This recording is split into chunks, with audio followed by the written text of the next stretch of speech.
has bigger goals in mind, as we found out when we talked to him during his training this past week. My goal is to win the 1996 Olympics and, you know, become a gold medal. That would mean a lot to me. That's my all-time goal. You know, that's my biggest dream right now, and that's what I look forward through every workout. You know, I always try to train hard just so I can win certain tournaments, you know, just so I can get recognized. Vargas is 15-1, make it 16-1 after a semifinal victory here in St. Louis, ousting Salvador Hasso, another outstanding young teenage prospect. Let's go now to ring announcer Mark O'Brien. And the next bout features 132-pounders. Introducing first in the red corner, representing the South region from Oxnard, California. He is the two-time U.S. Junior Olympic champion and current U.S. champion. This is Fernando Vargas.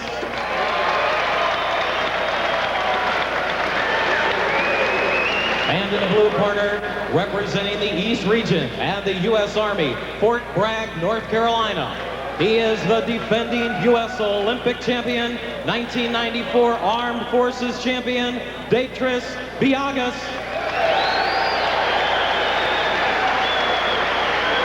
Referee for this bout, Ray Silvas from Houston, Texas.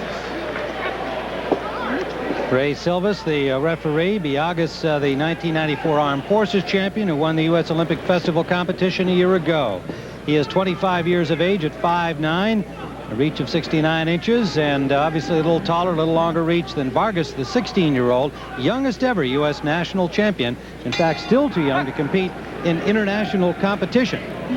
Tim, this fight could be a matchmaker's dream. You have a pressure fighter in Vargas against a guy, a slick boxing guy in Biagas. So it should be really a great fight.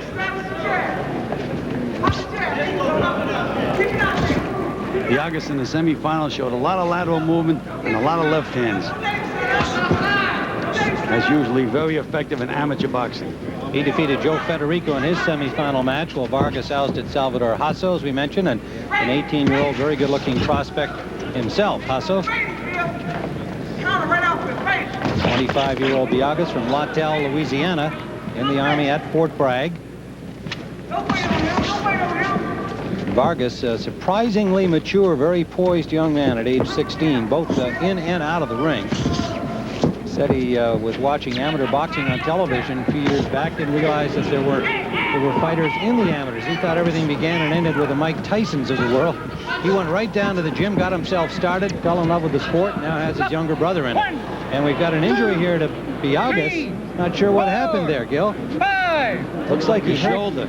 Yeah, he must have thrown his shoulder out, and referee Silva giving him a standing 8 count. We'll see whether Biagas can recover from that. Don't know whether it was from a blow or from one of his punches. Well, now he's going to have to stick and move, which you can see that he's doing.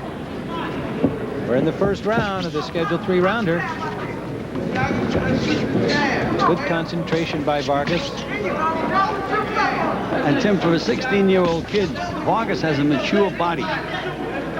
Doesn't have any baby fat or muscle. 132 pounds. Hard to know exactly what weight he'll wind up at, but most people who have seen him say he's got a fine future ahead. Naturally, he'd like to follow in the footsteps of Oscar De La Hoya, another Californian Hispanic who has gone on to become an outstanding professional and a gold medalist in the Olympics.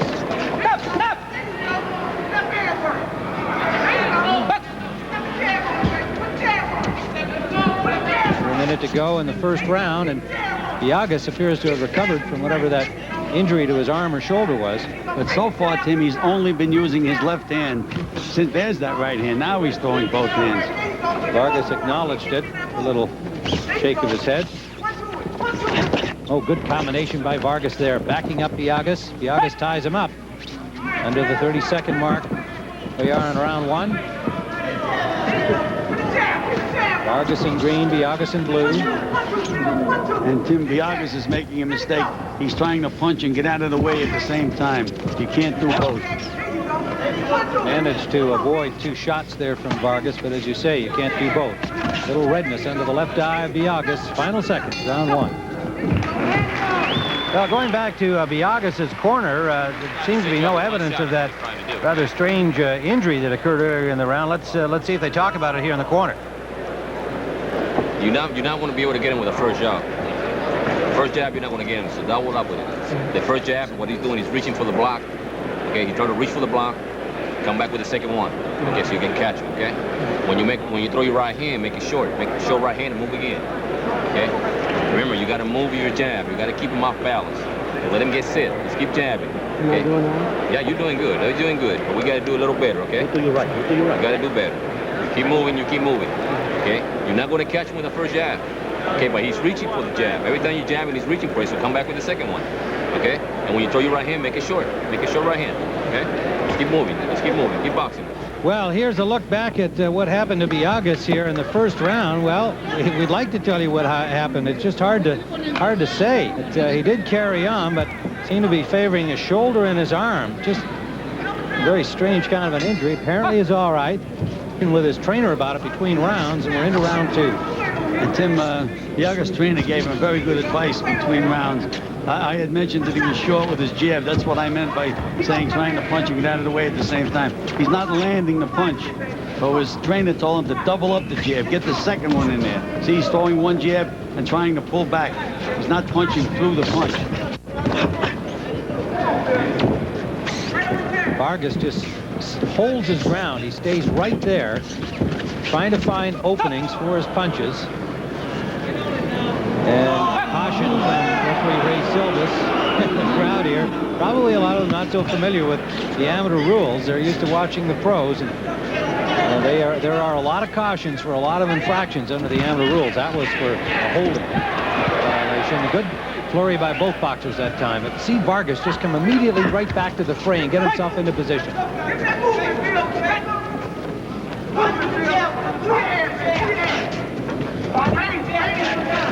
Again, Biagas is not showing as much lateral movement as he showed me in the semifinal bout, and short with that left jab. That is a mistake.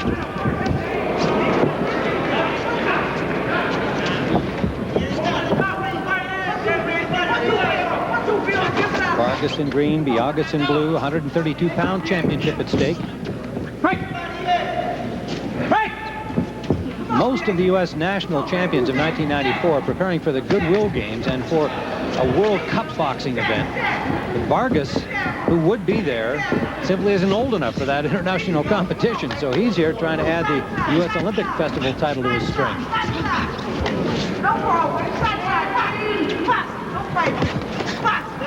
And he's got Biagas backing up, no question. That relentless pressure taking its toll on Biagas. Under a minute to go in round 2. Biagas just does not have enough confidence in that left jab. You teach your guy to throw a jab so it goes into the front of the guy's face and out the back. He's just not reaching him with that left jab. Pouring with the jab.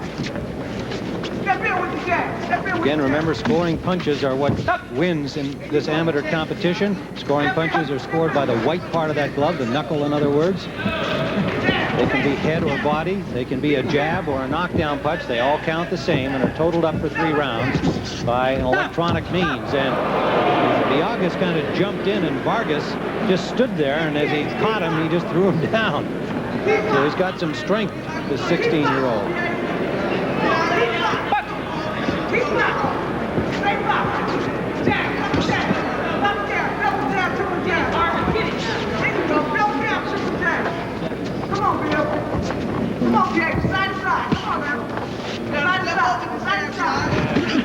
Final seconds of round number 2.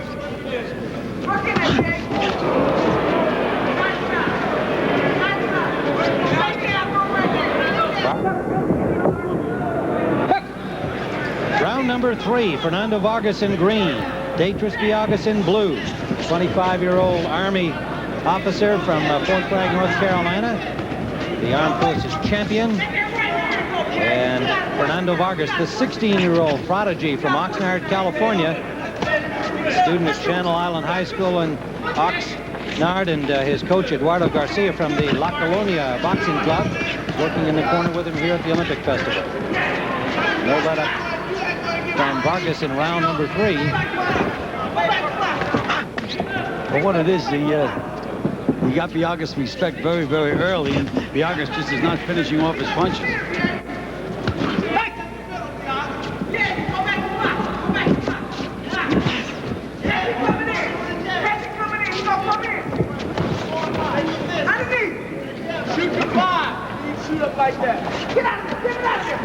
I don't know about pushing those buttons, Tim, but it would seem to me that Biagas would just about have to stop Vargas to win this fight. Well, as we said, each judge, 5 of them at ringside, with a button for each corner. They push each time they see a punch land. And if 3 of them, of the 5, push the button within a second of each other, then that punch gets registered in the computer, and then they're total up at the end, and that produces the winner. But a knockdown punch, the same as a jab, as you say, only a knockout or a stoppage by the referee because one fighter is in trouble. That could turn the tide, as it appears, for Darris Biagas. Nice right hand by Vargas. Counter punch.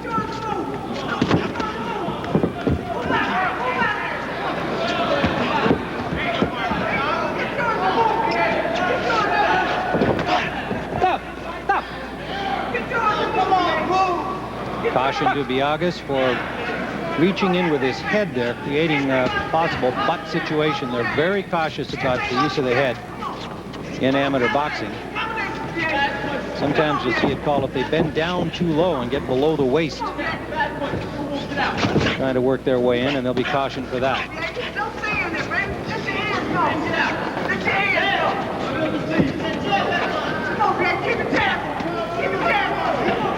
Cautions can lead to warnings, and if it's a warning, you'll see the referee signal to the judges that it is a warning, and then 3 points are added to the boxer who was fouled.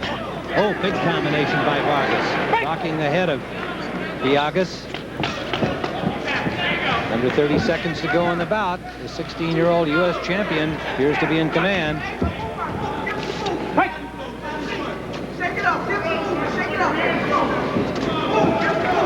Wants to be the next Oscar De La Hoya, win a gold in Atlanta. Been thinking long-term about a professional career.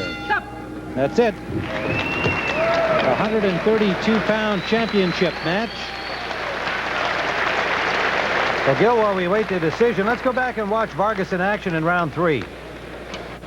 And here you see Vargas putting those punches together, finishing up with a good, solid uppercut. We have a result in a 29-15 decision.